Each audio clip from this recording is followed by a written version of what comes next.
मुझे ये लगता था कि अगर आप 6 महीने मेहनत करोगे अच्छे से तो सीजीएल आप क्रैक कर सकते हो। मतलब 1 साल से कम के अंदर में भी आपने तैयारी करके पेपर निकाल? 2 से 3 महीने लगे, जून के बाद सितंबर में प्रीलिम्स था। फिर तो मुझे लग रहा है आपकी स्ट्रेटजी बहुत बढ़िया तरीके से जानना पड़ेगा। तो कितना स्कोर आया था प्री में? प्री में मेरा आया 166 नॉर्मलाइज। 166, बहुत शानदार। एक्चुअली ये पहला एनडीए मैंने दिया था 2021 के अप्रैल में, फिर वो क्लियर हुआ। उसकी अक्टूबर में एसएसबी हुई जिसमें कॉन्फ्रेंस आउट हो गया, लेकिन वहाँ पे लक अच्छा नहीं रहा। 2 बार कॉन्फ्रेंस आउट हो गया, 2 बार स्क्रीन आउट हो गया। लेकिन यार ये सीडीएस वालों का संघर्ष भी बड़ा खतरनाक है। होप होती है मन में मतलब, और स्टोरीज भी ऐसी कि कैप्टन विक्रम बत्रा, अनुज नायर की हम स्टोरी सुनकर के इंस्पायर होते हैं। डिफेंस और एसएससी सर फर्स्ट चॉइस होती है। एवरेज टाइम कितना लगता है मतलब एक बच्चे को सीजीएल की तैयारी करने में और पेपर निकालने में? सर मुझे लग रहा है अगर कोई बच्चा अच्छा पढ़ रहा है, अच्छे से सोर्सेज से देख रहा है, अच्छे से पीवाईक्यू वगैरह सॉल्व कर रहा है। आपने करंट अफेयर बिल्कुल नहीं पढ़ा? बिल्कुल नहीं, कोई नहीं पढ़ता। हम मेरे भी जो जान पहचान में एसएससी के लोग करंट अफेयर्स नहीं पढ़ते, क्योंकि करंट अफेयर्स करंट है ही नहीं। बट लोगों को 2 साल लग क्यों रहा है आपके हिसाब से? क्या क्योंकि लोग लूज हैं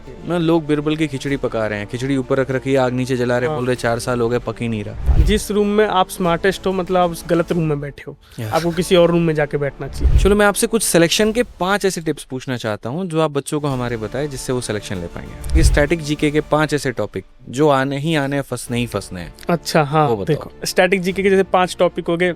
एसएससी वर्सेस एसएसबी कौन सा टफ लगा? एसएसबी। क्यों? क्योंकि एक ऐसा इंटरव्यू जो 5 दिन चल रहा है, ऐसा इंटरव्यू है कहाँ? 2-3 सवाल।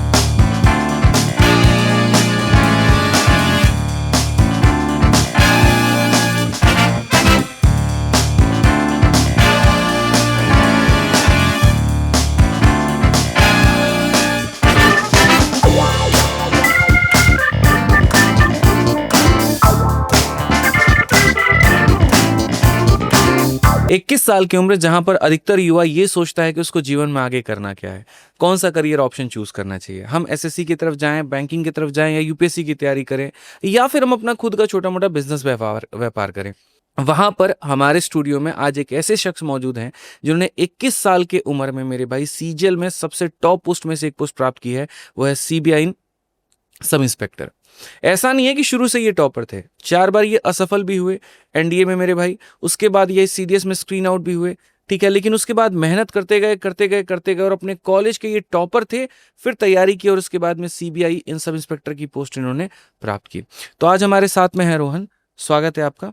थैंक यू सर, और रैंकर्स गुरुकुल की टीम का मुझे इन्वाइट करने के लिए। कैसे हैं आप? बहुत बढ़िया सर। मतलब आज की जो पॉडकास्ट है वो काफी एनर्जेटिक होने वाली है, क्योंकि बच्चों को बहुत कुछ सीखने को मिलेगा। मतलब एक उम्र जहां पर इंसान होश संभालता है, वहां पर आप नौकरी संभाल रहे हैं, बताइए। ठीक है, तो कहाँ से आते हैं आप रोहन? सर बिहार के सहरसा जिले में एक चैनपुर गांव है, वहां से हूँ मैं। तो क्या ये सीजीएल 2024 जो था फर्स्ट अटेम्प्ट था आपका? हाँ जी। पहली अटेम्प्ट में ही सीधा सब इंस्पेक्टर की पोस्ट? हाँ, पहले अटेम्प्ट में। कैसे भाई यार, कैसे किया आपने? बस पढ़ते गया, अच्छे से पढ़ रहा था, निकल गया। तो रोहन आप सबसे पहले आप अपने एज के बारे में बताओ कि यार सच में आपकी एज 21 साल है? हाँ 21 साल है, 2004 में मेरा डेट ऑफ बर्थ है और 2025 है, तो 21 साल है। अच्छा, तो आप ये बताओ कि आपने ग्रेजुएशन कहाँ से की अपनी? मैंने graduation Ramanujan college Delhi university से किया, यहाँ कालका जी में है वो। अच्छा, कालका जी में। और कब पास आउट हुए हो ग्रेजुएट? अभी जून 2024 में। 2024 में ग्रेजुएशन खत्म होता है और 25 तक आते आते आपके हाथ में सरकारी नौकरी है। हाँ। तो ग्रेजुएशन किस सब्जेक्ट से किया आपने? BSc mathematics honours. Mathematics honours. और कितना परसेंट था उसमें आपका? 9.486 सीजीपीए। College topper? हाँ। मतलब इतने में तो आप कॉलेज टॉपर बन ही सकते हैं। हाँ, तो बन सकते हैं आप थे, या फिर मतलब आप सच में कॉलेज टॉपर हैं? हुआ है। अच्छा। बुलाया था, 5 कोर्स में टॉप मारा था, सेकंड ईयर में टॉप मारा था, first second year combined top मारा था, और अभी थर्ड ईयर में भी कुछ मिल रहा है, पता नहीं फर्स्ट है या सेकंड है। हाँ। लेकिन अभी वो मई में होगा, लेकिन अभी ट्रेनिंग की वजह से उसमें जा नहीं पाओगे। तो ये बताओ यार, कॉलेज टॉप करने के साथ साथ फिर एकदम इधर से आना, अधिकतर लोग ये सोचते हैं कि हमने अपने सब्जेक्ट में टॉप किया है तो हम उस क्षेत्र में जाए, वहां पर आगे, ठीक है, लेकिन आप फिर सरकारी नौकरी कैसे मुड़ गई गाड़ी आपकी? हाँ, वो थोड़ी घर में फाइनेंशियल इंस्टेबिलिटी थी, और अगर मैं मास्टर्स करता हूँ, प्रोफेसर के लिए जाता हूँ, तो उसमें बहुत टाइम लग जाता। लेकिन मुझे ये लगता था कि अगर आप 6 महीने मेहनत करोगे अच्छे से तो सीजीएल आप क्रैक कर सकते हो। इसलिए मैंने छोटा सोचा कि इसमें कम टाइम में मैं सरकारी नौकरी ले सकता हूँ, इसलिए मैंने इधर स्विच किया। लेकिन आपने पहले भी काफ़ी सारे पेपर दिए हुए हैं, तो मुझे लग रहा है माइंडसेट पहले से होगा आपका गवर्नमेंट जॉब के लिए, जैसे कि एनडीए दे रखा है आपने, एफकैट भी दे रखा है आपने, तो वो थोड़ा बताओ कि कब से शुरू किया था आपने? एक्चुअली ये पहला एनडीए मैंने दिया था 2021 के अप्रैल में, जिसमें मैंने 2 से 3 महीने की ऑनलाइन कोचिंग ली थी। फिर वो क्लियर हुआ, उसकी अक्टूबर में एसएसबी हुई जिसमें कॉन्फ्रेंस आउट हो गया। ऐसे ही फिर बार बार एनडीए देता गया, और जब पहली बार ही आप कोई एग्ज़ाम क्रैक कर लेते हो तो नेक्स्ट टाइम के लिए वो ईजी हो जाता है। जैसे मुझे याद है फर्स्ट टाइम में मुझे 3 महीने लगे थे उसकी प्रिपरेशन में, लेकिन नेक्स्ट टाइम 1 मंथ, फिर 1 हफ्ता, फिर 1 दिन, ऐसे ही 4 बार एनडीए निकाला। लेकिन वहाँ पे लक अच्छा नहीं रहा, 2 बार कॉन्फ्रेंस आउट हो गया, 2 बार स्क्रीन आउट हो गया। उसके बाद फिर संभाला कैसे जब 2 बार आउट? हाँ, नहीं, ये पहले बार जब होता है ना, जब मुझे याद है 8 अक्टूबर 2021 जब मैं कॉन्फ्रेंस आउट हुआ था पहली बारी, तो उस टाइम रहता है ना कि मतलब आप एकदम एंड मोमेंट पे हो कि अगर आप कॉन्फ्रेंस आउट, मतलब वो 5th डे, अगर आप उस दिन आउट नहीं हुआ तो अगला दिन जो है वो आपका मेडिकल होगा, मतलब वो लास्ट है, उसके बाद को कोई रोक नहीं सकता, फिर मेडिकल और मेरिट है। तो पहले टाइम जब घर को कॉल किया था कि नहीं हुआ तो मुंह से आवाज़ भी नहीं निकल रही थी। तो फर्स्ट टाइम थोड़ा बुरा लगता है, लेकिन जब बाद में होता है सेकंड टाइम, थर्ड टाइम, तो इंसान अडेप्ट हो जाता है, तो फिर कभी उतना बुरा नहीं लगा। लेकिन यार ये सीडीएस वालों का संघर्ष भी बड़ा खतरनाक है। हाँ, 4-4 5 देते रहते हैं वहां पे, फिर एसएसबी नहीं निकलता। एक होप होती है मन में, मतलब। और स्टोरीज भी ऐसी कि कैप्टन विक्रम बत्रा, अनुज नायर की हम स्टोरी सुन करके इंस्पायर होते हैं। उन्होंने 7 अटेम्प्ट में निकाला, उनका आखिरी अटेम्प्ट में निकला। ठीक है, तो वो कहीं आपके अंदर भी वो वाली मोटिवेशन थी कि नहीं यार मेरा होगा, कभी ना कभी होगा? हाँ, हो ये थी, तभी 4 बारी दिए। और अभी भी सीडीएस 2024 अप्रैल में दिया था, उसमें भी कॉन्फ्रेंस आउट हो गया इलाहाबाद से। और अब जब सीजीएल से थोड़ा फ्री हो गया हूँ, मतलब सीजीएल के टाइम में मैंने नहीं दिया, एक एफकेट दिया था। वो तो बेसिकली ये था कि एएफएसबी देहरादून घूम के आ जाऊँ, ये था, क्योंकि मुझे पता था अब थोड़ा उधर से इंसान पेसिमिस्ट हो जाता है ना बार बार जब आप नहीं होता है। तो एफकेट निकल गया बिना पढ़े, तो फिर वो एएफएसबी दे के आ गया। लेकिन अब सोच रहा हूँ फिर से, क्योंकि अभी एज है, सीडीएस 23 तक दे सकते हैं, तो अब फिर से दूंगा। रोहन, एक सवाल पूछूं यहाँ पे? बोल। देखो, नौकरी अभी आपके पास में सीजीएल की है, पेपर के लिए आप बार बार स्ट्राइक कर रहे थे डिफेंस में। तो मेरा एक सवाल अभी आपसे, डिफेंस और एसएससी, सर फर्स्ट चॉइस होती है, अभी भी डिफेंस है। अभी भी डिफेंस ही है। कल के दिन अगर मानो डिफेंस आपका हो जाता है, हाँ, ठीक है, चाहे वो लोअर पोस्ट ही हो, इससे कम सैलरी वाली हो, डिफेंस में हो, लेकिन तो किस में जाना चाहोगे? नहीं, मैं अब जब ये एक बार ही निकल जाता है तो फिर या तो हायर पोस्ट या इक्वल, लोअर में तो नहीं जाऊँ। लोअर में नहीं जाओगे? नहीं। फिर डिफेंस कैसे हुआ फिर? तो वही सीडीएस तो हायर पोस्ट ना, ग्रेड ए गजेटेड है, तभी तो नीचे रह। इसलिए तो टैक्टिकल क्वेश्चन पूछा मैंने आपसे। हाँ, ठीक है, सीडीएस जब भी है तो इससे ऊपर की पोस्ट है। हाँ, चलो सीडीएस नहीं हुआ तो फिर क्या, फिर डिफेंस में कौन सी नौकरी खुलती है? सीडीएस के बाद अब सीएपीएफ है एक। Assistant commandant. हाँ, मेहनत मांगती है। हाँ, उसको भी, क्योंकि सीडीएस सीएपीएफ जैसे सेम एग्जाम है, सिमिलर एग्जाम है, दोनों का पैटर्न थोड़ा बहुत सेम है। वो लेकिन एक यूपीएससी पेपर, दोनों के तो खैर यूपीएससी दोनों करवा रहे, ठीक है, लेकिन आप असिस्टेंट कमांडेंट एक बहुत बड़ा ओहदा हो जाता है, तो वो ठीक है, वो भी देंगे। बाकी एक ईपीएफओ है, लेकिन वो ग्रेड बी की है, तो मैं अब ये थोड़ा मैंने माइंडसेट बना लिया कि ग्रेड बी वाले नहीं दूंगा मैं, जैसे bank PO, RBI grade B, या तो सीडीएस सीएपीएफ या ग्रेड है, जितने भी है उस पर अब मेरा फोकस है मेनली। तो अब आगे की रणनीति आपकी क्या होने वाली है? आगे की तो यही है, खैर अभी सीबीआई बहुत हेक्टिक जॉब है, इतना सुना है, लेकिन धीरे धीरे करके अभी आगे में इससे बेहतर पोस्ट लेनी है अभी, क्योंकि एज काफ़ी यंग है। तो फिर बाद में रिग्रेट नहीं करना आज से 10 साल बाद की इससे बेटर पोस्ट मैंने नहीं ली, यहीं मैं सेटिस्फाई हो गया, तो वो नहीं, तो आगे की प्रिपरेशन चालू रहेगी। ये कम उम्र का बहुत बड़ा फायदा होता है कि कम उम्र में अगर आप कामयाब हो जाते हैं ना, तो दिमाग एक्टिव रहता है, सोचते रहता है यार अभी ये करना, अभी ये करना, अभी ये करना है। लेकिन उस दिमाग का सोचो जो 3 साल के बाद में जाकर के उसको एक नौकरी नहीं मिल रही है, वो दिमाग ऑलरेडी थक चुका है, अब उसको और मेहनत करने का मन नहीं कर रहा है, उसको लग रहा है भाई देख यार बहुत हो गया, इतनी मेहनत करके तो जैसे तैसे एक नौकरी मिली, अब दोबारा से हमको मत बोलो कि पढ़ना है। ठीक है, तो मैं ये नोटिस करता हूँ, क्योंकि जब मैं इंटरव्यू ले रहा होता हूँ, जब मैं बच्चों से बात कर रहा हूँ, तो वो बॉडी लैंग्वेज बता देता है, वो बातें वहां पर बता देती है कि हाँ आगे को लेकर के ये बंदा कितना पैशनेट है। ठीक है, तो सारा खेल इसीलिए मुझे लग रहा है कि पेरेंट्स ये कहते हैं कि कम उम्र में लग जाओ तो ज्यादा ऊपर तक जाओगे। हाँ, यही है ना रीजन? हाँ, फायदा है, ताकि जिसका कम उम्र में नीचे पोस्ट पे हुआ है वो धीरे धीरे, जैसे किसी का ग्रेड बी डी में हुआ है, वो सी में आएगा, बी में आएगा, वो फिर उसकी एज 25 + 30 चली जाएगी, तो फिर उसके लिए वही हो गया स्वर्ग, वो वहीं रह जाएगा। लेकिन जिसका कम उम्र में ही बी हो गया, तो वो ऑलरेडी सबसे आगे, तो उसको और आगे की देखनी चाहिए, मेरा तो ये मानना है। यार एक बात बताओ, आपने ग्रेजुएशन कब कंप्लीट की? जून 2024।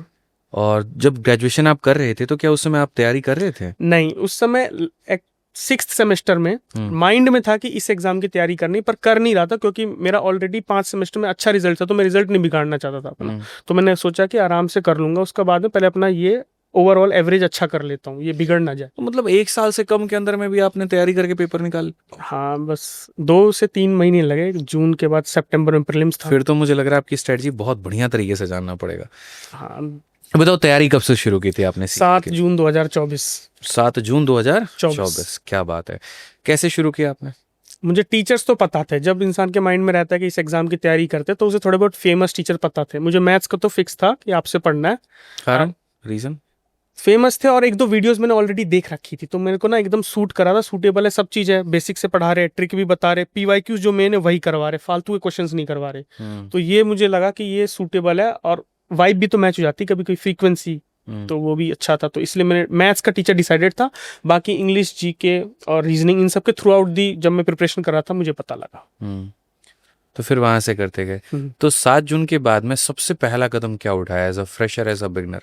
सबसे पहला घर छोड़ दिया, लाइब्रेरी आके पढ़ना चालू किया, क्योंकि घर में रहेंगे तो कभी मम्मी बुलाएगी, कभी पापा बुलाएंगे, तो कंसंट्रेशन नहीं बन पाएगा। मैंने 6 जून के इवन रात में ही एग्जाम दे के आया, मैंने लाइब्रेरी ज्वाइन कर ली और सुबह से जाना चालू किया 7 जून से। तो बस वहां से जाना चालू किया और क्लासेस फटाफट, सिलेबस जितना भी था, क्योंकि अब जैसे इसमें आता है प्रॉफिट लॉस परसेंटेज, जो हमने बहुत पहले पढ़ी थी, 6th-7th क्लास में पढ़ी थी।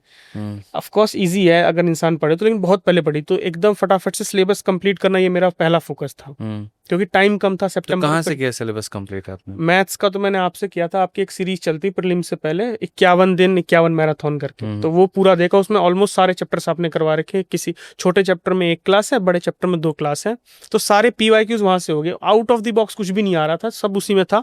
और अगर एक्स्ट्रा में बोलो तो मैं 2021 के भी पीवाईक्यू कर रहा था। तो फिर उसके आधार पर थोड़ी प्रैक्टिस करके फिर आपने प्रीलिम्स का पेपर दिया। हाँ, थोड़ा 51 दिन 51 मैराथन के बारे में बताओ, ये है क्या? बच्चों को, बहुत लोगों को नहीं पता है। देखो, अब जो तैयारी कर रहा है मैथ्स की, तो उसके पास बहुत सारे ऑप्शन है। बुक से कर ले, बैच से कर ले, एक मैराथन से कर ले, वन शॉट से कर ले। अब उसकी सूटेबिलिटी किस में है? अगर किसी के पे टाइम कम है, 1-2 महीने, तो बैच से कैसे करेगा? बैच तो बहुत बड़ा होता है। तो जिस पे टाइम कम, मेरे पास 2 महीने थे, जुलाई और अगस्त, तो मेरे पास सबसे बेस्ट था 51 दिन 51 मैराथन। और वो तब लाइव भी था कि आप आओ, लाइव पढ़ाओ, और एकदम बढ़िया से 2-2.5 घंटे क्लास होती थी, और सिलेबस भी पूरा पीवाईक्यू बेस्ड हो गया। एसएससी पीवाईक्यू का खेल है मैथ्स में, तो बस वही पीवाईक्यू आप सॉल्व कराते थे, वही करता गया, और बस सारे चैप्टर हो गए मैथ्स में। तो यही था, सारा का सारा ये था। जो सबसे बेस्ट पार्ट लगी आपको 51 दिन 51 मैराथन में, वो क्या थे? पीवाईक्यूज टू दी पॉइंट जो था ना। SSC is all about PYQs. जो पीवाईक्यूज आपने पहले आप बेसिक बताते थे, ऐसा भी नहीं लगता था कि हमें बैच से पढ़ने की जरूरत है, क्योंकि बेसिक भी आप बता ही रहे थे, पीवाईक्यू भी कर ही रहे, तो बैच में फिर क्या एक्स्ट्रा? मुझे तो इसी में सब कुछ मिल गया, मुझे ऐसा लगा। मतलब यूट्यूब पर ही सब कुछ आपको लगा कि यार अवेलेबल है, बस मेरे अपने प्रैक्टिस की जरूरत है। हाँ। ठीक है, तो आप लाइव देखते थे या वीओडी देखते थे? ना, जो कभी कभी लाइव देख लेता था, कभी कभी वीओडी देख लेता था, पर देखता जरूर था। 1-2 दिन में कितने घंटे उस टाइम पर आपकी पढ़ाई की एफिशिएंसी निकल रही थी? जब स्टार्टिंग सिलेबस का आया था, सिलेबस जब इंसान को वो कंज्यूम करना होता ना, तब इंसान को बहुत टाइम देना होता है। जैसे मेरा जून जुलाई का टाइम था, उस टाइम बहुत सिलेबस था, सब चीज पढ़ना था, रीजनिंग, मैथ्स वैस, तो उस टाइम 9 घंटे भी पढ़ता था ऑन दी एवरेज। फिर बाद में ये प्रीलिम्स के टाइम तक, सितंबर तक 7 से 8 घंटा रहा, और मेंस तक भी ये 7 से 8 घंटा रहा। तो मॉक टेस्ट कब लगा रहे थे यार? फिर पेपर आ रहा था नजदीक, इतना जल्दी? मॉक टेस्ट मैंने सिंस मेरे पे टाइम नहीं है, टाइम मॉक टेस्ट वो लगाता है जिसपे बहुत टाइम है, उसका सिलेबस कंप्लीट हो रखा। मेरा सिलेबस ही नहीं कंप्लीट होता कभी, क्योंकि 2 महीने का टाइम था। तो मैंने प्रीलिम्स में मॉक लगाए थे, 1-2 लाइव लगाए थे, बाकी सब पीवाईक्यू। 10-12 मॉक्स मैंने टोटल प्रीलिम्स में लगाए थे, और 15 से 20 मॉक्स मैंने मेंस में लगाए। कितना स्कोर आया था प्री में? प्री में मेरा आया 166 नॉर्मलाइज। 166, बहुत शानदार। फिर प्री वीरी का पेपर दे दिया आपने। प्री का पेपर कब था आपका? 23 सितंबर। और 23 सितंबर के बाद फिर मेंस का कैसे किया फिर आपने? आंसर की आई, क्या वेट कर रहे थे आंसर की? क्या लग गए थे तैयार? आंसर की में मेरे 165 थे। अच्छा।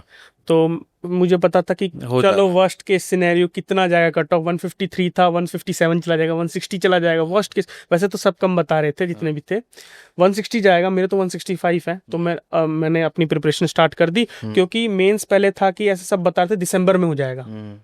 फिर वो बस, क्योंकि मेंस ही मेन है, प्रीलिम्स के तो मार्क्स काउंट भी नहीं होने, मेंस में कितने ला रहे वो मैटर करता। तो मेंस की तैयारी एक हफ्ते 4-5 दिन का ब्रेक लिया, घूमा उधर उधर, और फिर मेंस की तैयारी स्टार्ट कर। कैसे मेंस की तैयारी कैसे शुरू किया आपने? मेंस की तैयारी में सबसे पहले नई चीजें आती है, टाइपिंग, कंप्यूटर, इनको रेगुलरली इनका स्टार्ट किया।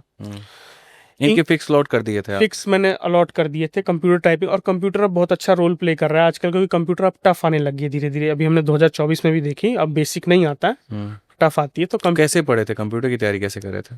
कंप्यूटर की तो यूट्यूब से ही पढ़ लेता था मतलब मुझे टॉपिक्स पता थे ना सिलेबस में, वो सर्च करता था, पढ़ लेता था। और पीवाई का वीडियो मिल गया, एक्सेल पढ़ना है तो एक्सेल देख लिया। हाँ, ऐसा कंप्यूटर हाँ। में कोई फिक्स टीचर नहीं था, फिक्स नहीं था, तो जिसका हुआ देख लिया। और जिसका- टाइपिंग कैसे की? टाइपिंग एक कोई सॉफ्टवेयर था शायद, टाइपिंग बाबा करके, और कीबोर्ड था ही घर में, लैपटॉप से कनेक्ट कर देता था खुद से सेल्फ प्रैक्टिस। टाइपिंग। और थोड़ा मैंने कंप्यूटर भी चलाया, तो मुझे टाइपिंग में उतनी दिक्कत नहीं। और सीजीएल की टाइपिंग इतनी कुछ तुरम खा वाली होती भी नहीं है, वो CHSL वगैरह सबकी होती है, सीजीएल की नॉर्मल होती है। तो आप डेली फिक्स स्लॉट कर लेते थे कि सुबह में कंप्यूटर पढ़ना है, शाम को अपना टाइपिंग हो गया, हाँ और बीच में अपना पढ़ाई कर लिया आपने। हाँ।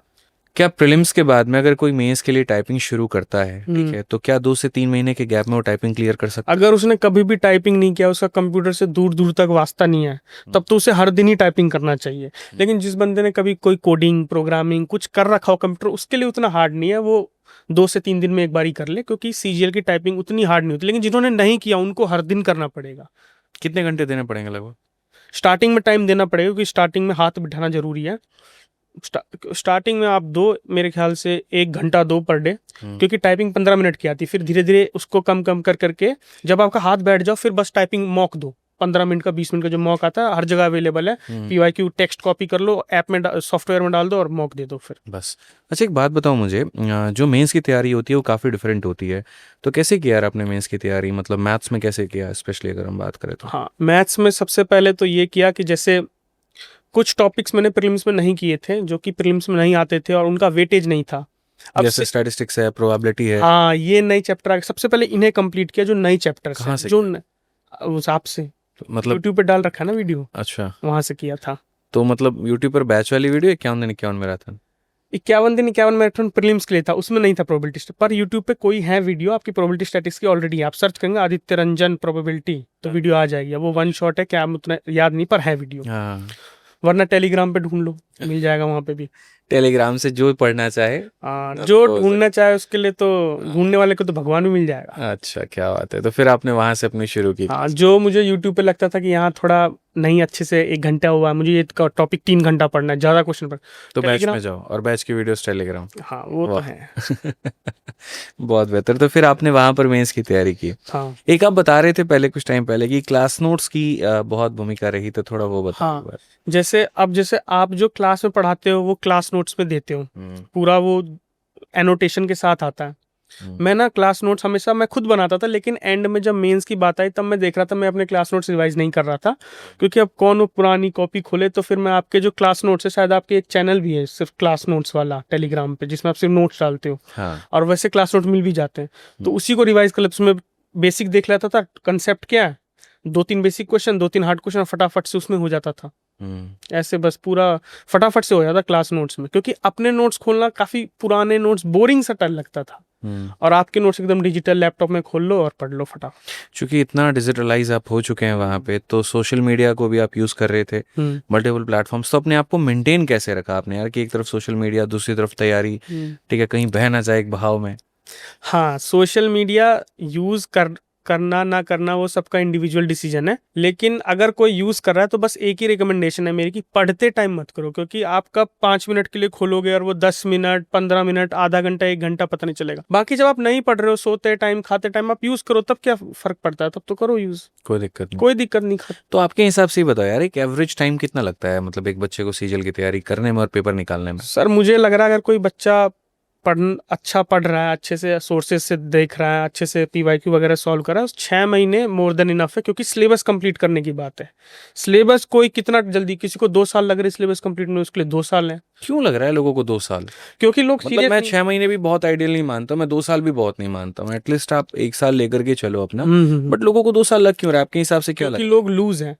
जैसे मेरा एक दोस्त है, उसने कहा कि इस बार नहीं हुआ ना, मैं अपने, जैसे वो 22 साल का है तो बोलता है कि मैं 25 साल तक दूंगा, तो इंसान ही लूज है वो, जब वो खुद ही नहीं सोच रहा कि मैंने सोच रखा था ये मेरा फर्स्ट एंड लास्ट अटेम्प्ट है, भले मेरे पास और भी अटेम्प्ट है, सीजीएल में दे सकता था बहुत टाइम, पर मैंने नहीं दिया, ताकि एक खुद में भी मोटिवेशन आए, और ये भी सोच रखा था हुआ तो हुआ, नहीं हुआ तो मैं मास्टर्स कर लूंगा। ना, लोग बिरबल की खिचड़ी पका रहे हैं, खिचड़ी ऊपर रख रखी है, आग नीचे जला रहे हैं, बोल रहे 4 साल हो गए, पक ही नहीं रहा। जब तक दोनों को पास नहीं लाओगे, 4 साल नहीं हो रहा तो बहुत बड़ा दिक्कत है ना, वो अभी तक ढूंढ नहीं पाए 4 साल में, क्या दिक्कत नहीं, आप लाइब्रेरी में जाते होगे, आपने लोगों को देखा होगा, हाँ, नोटिस किया होगा, देखा, उनके बहुत ऐसे लोग हैं 4-5 साल बाद उनका प्रीलिम्स क्लियर हो रहा है, मिला लोगों से।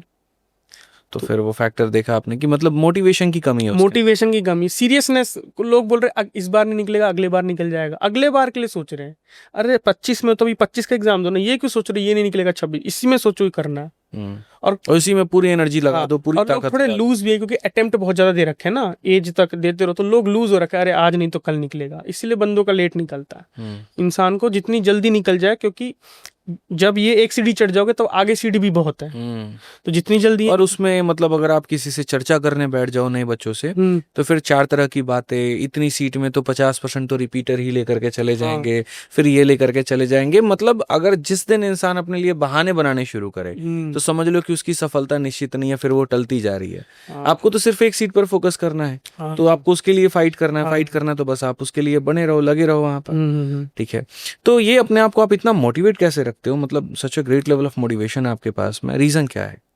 मैन, इसमें मोटिवेशन ये है, जैसे आपने बताया रिपीटर सीट ले जाते हैं, तो रिपीटर सारी सीट थोड़ी लेके जाएंगे, मुझे एक सीट से मतलब है। और अगर रिपीटर ऐसे हैं जो सारी सीट ले जाएंगे तो इसका मतलब वो डिजर्विंग है, हम नहीं। अगर वो सारी सीट लेके जा रहे हैं, उनके कट ऑफ से नंबर ज्यादा ला रहे हैं, कट ऑफ क्लियर करने की बात है। रिपीटर भी तो जॉब में है ना, और हम तो खाली बैठे हैं, तो आइडियली हमें नंबर ज्यादा लेना चाहिए क्योंकि हम ज्यादा पढ़ सकते हैं। उसमें मैं ये रिपीटर फ्रेशर में कोई भेदभाव नहीं है, जो ज्यादा पढ़ेगा, जिसको एग्जाम ज्यादा अच्छा आता होगा, जिसका वो दिन अच्छा जाएगा, वो निकालेगा एग्जाम।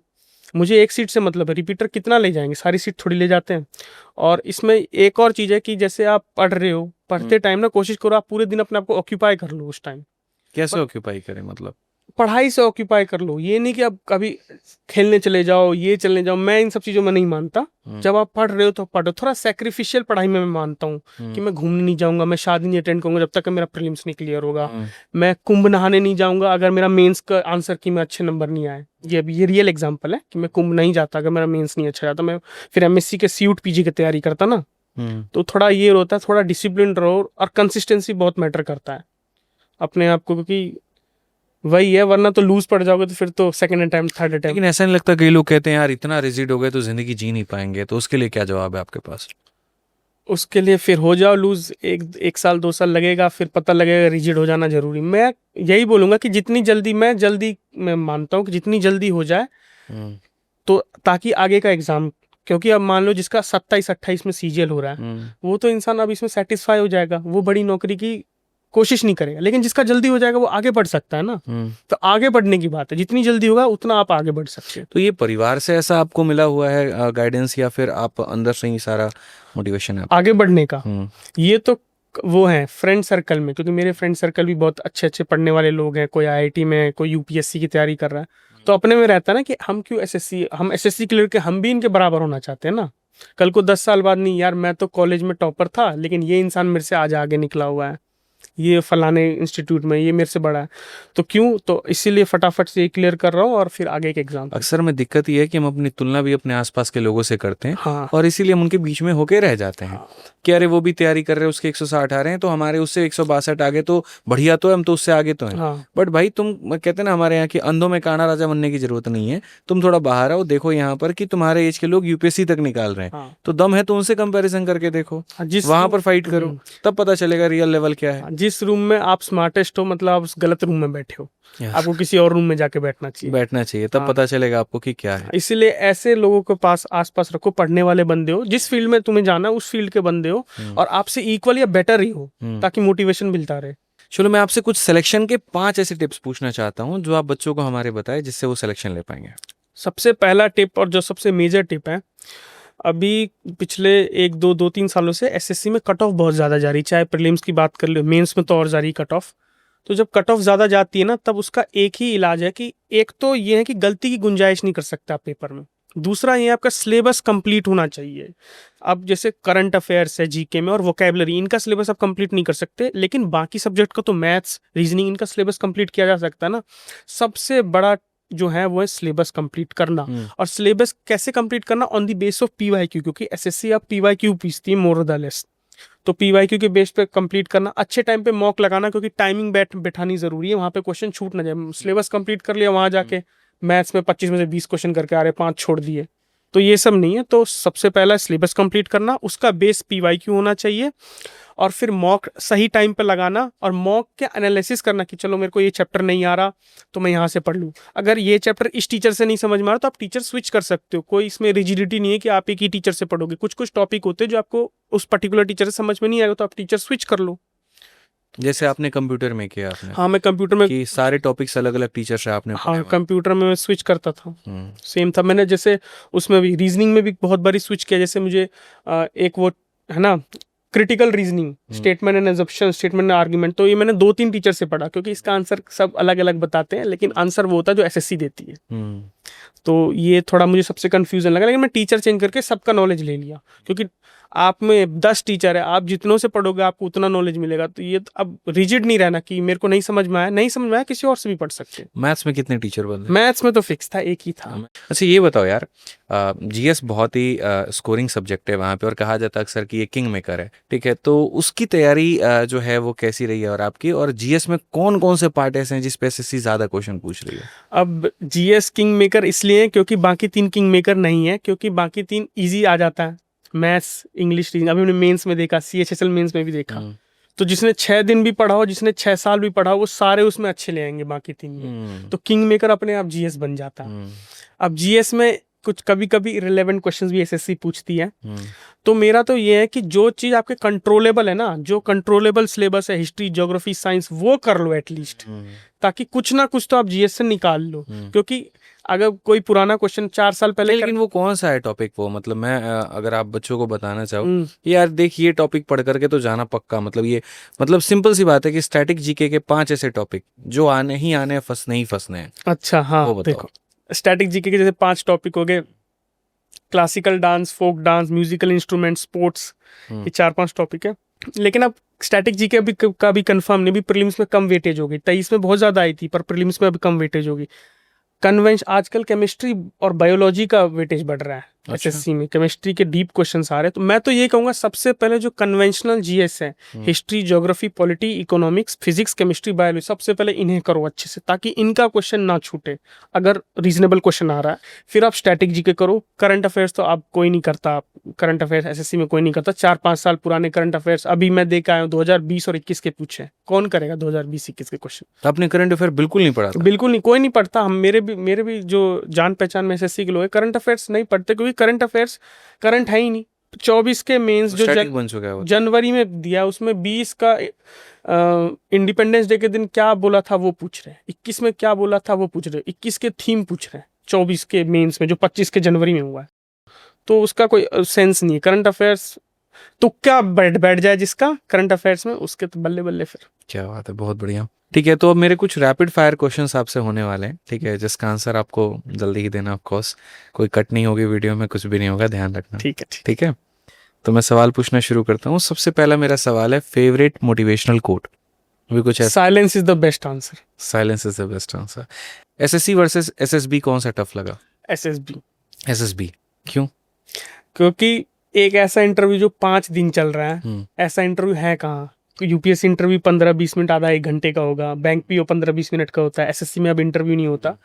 तो इन टर्म्स ऑफ एग्जाम तो एनडीए का बहुत इजी है, सीडीएस का बहुत इजी है क्वालिफाई करना कंपेयर टू सीजीएल। बहुत इजी है उनका। तो कट ऑफ ही 50% नहीं थी, 30-40% पे कट ऑफ रहती है उनकी।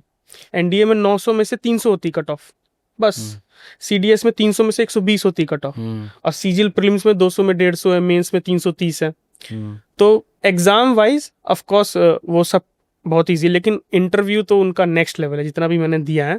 5 दिन का इंटरव्यू है, तो ऑफ कोर्स कुछ स्पेशल बात होगी। सब निचोड़ लेते हैं, सब हर चीज इंसान को ऊपर से नीचे जान लेते हैं।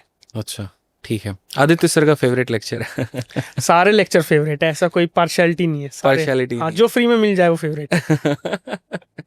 Favourite movie? Favourite movie Shahrukh Khan की कोई से भी चलेगी। Favourite book? बुक में नहीं पढ़ता सर। बुक नहीं पढ़ता? नहीं। चलिए एक बार। Favourite colour? Black. Favourite teacher? Aditya Ranjan sir. Favourite language? Maithili. Maithili? हाँ जी। अरे अपने यहाँ का एकदम बिहार वाला। हाँ जी, हाँ जी। बहुत बढ़िया। Favourite actor? Shahrukh Khan. Politician? S Jaishankar. S Jaishankar? क्यों, ऐसा क्या लगता है एस जयशंकर में खास? क्योंकि वो पहले से ऑलरेडी डिप्लोमेट है, तो वो अपने उसमें एड्रॉइट है, पूरे परफेक्ट है अपने रोल में।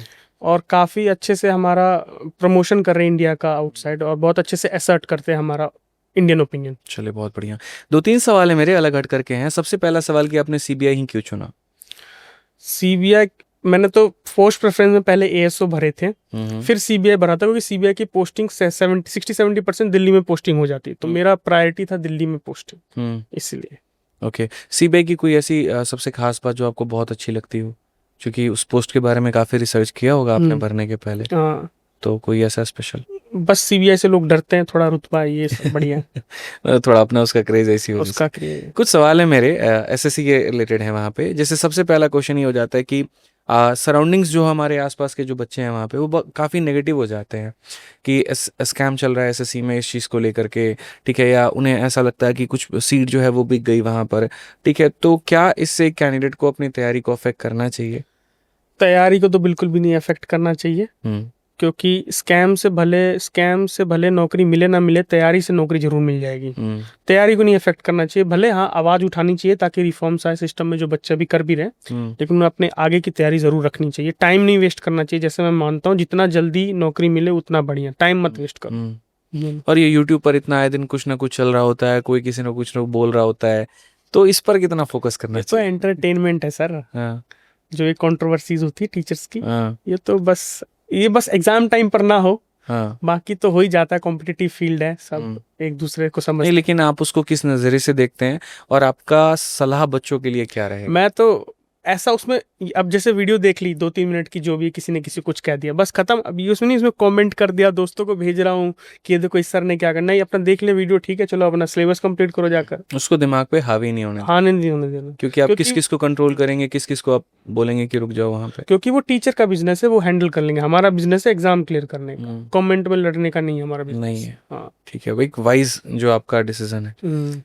बहुत शानदार, बहुत अच्छा रहा आपका इंटरव्यू, और मुझे लगता है यहाँ पर कि हमारे जो बच्चे हैं वो काफ़ी कुछ आपसे सीख पाएंगे, ठीक है। और आगे का भी जो विजन है आपका वहाँ पे, वो मुझे बहुत अच्छा लगा कि आगे जो आपने सोचा अपने तैयारी को लेकर के कि सर मुझे और ऊपर बढ़ना है, मुझे और अच्छी पद जो है वो प्राप्त करनी है, चाहे वो यूपीएससी के माध्यम से सीडीएस भी हो सकता है, सीएपीएफ भी हो सकता है।